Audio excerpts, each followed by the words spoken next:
We have headlines on Ben Bernanke and the Federal Reserve saying the Fed would welcome a GAO review of AIG's bailout. The new normal also may not be the new normal. After all, we're hitting all kinds of topics here. Wall Street economists aren't buying PIMCO's theory that the U.S. will be mired in long-term sluggish growth, averaging just 2% a year.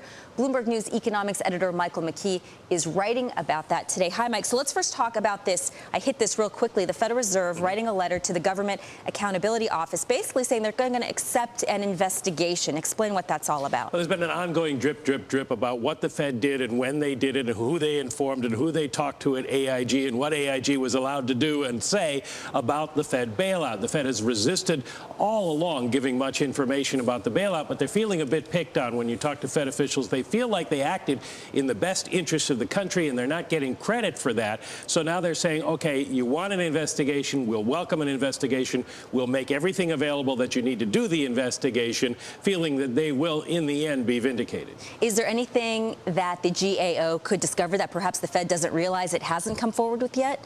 Well, that's the hard thing to know at this point. Nobody really knew that the Fed had advised AIG not to disclose the counterparties were getting 100% of the money that the Fed had given to AIG to pay off the credit default swap. So there might be something else out there like that, but one gets the feeling that if they're making this offer, they feel like everything's already out on the table or in the documents that could be seen. So let's move on to your story that hit the terminal today. You're laughing at me. You like that last question, I can tell. So the PIMCO folks, as we've been reporting for many months now, are predicting a sluggish long-term 2% economic growth, but some of the economists you've been talking to of late are a little more optimistic, looking for a 2.5% increase. Where's the disconnect there? Well, we wanted to find out why the PIMCO new normal wasn't taking off as a theory on Wall Street. So we surveyed economists, talked to 46 of them, including some of the biggest names on Wall Street, and they say, for the most part, they don't think that that's going to happen, that the U.S. economy is going to remain as dynamic as it always was, as innovative as it always was, productivity-based,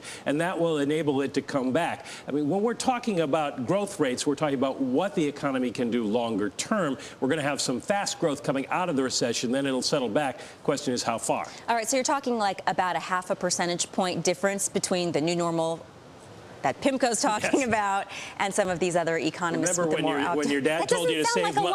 When your dad told you to save money as a kid, and the banker told you about the miracle of compounding, that's what it comes down to, because it's about a $400 billion difference over 5 years, just 5 years, if the economy grows at a 2.5 rather than 2% rate. That's the size, roughly, of the economy of Argentina. So it can make a big difference, and it certainly means if people are spending more money, that companies will do better on the bottom line. Good for stocks. All right, so we have to wait a while to see who's right. Mike McKee, our economics editor. Thanks as always. Great to see you.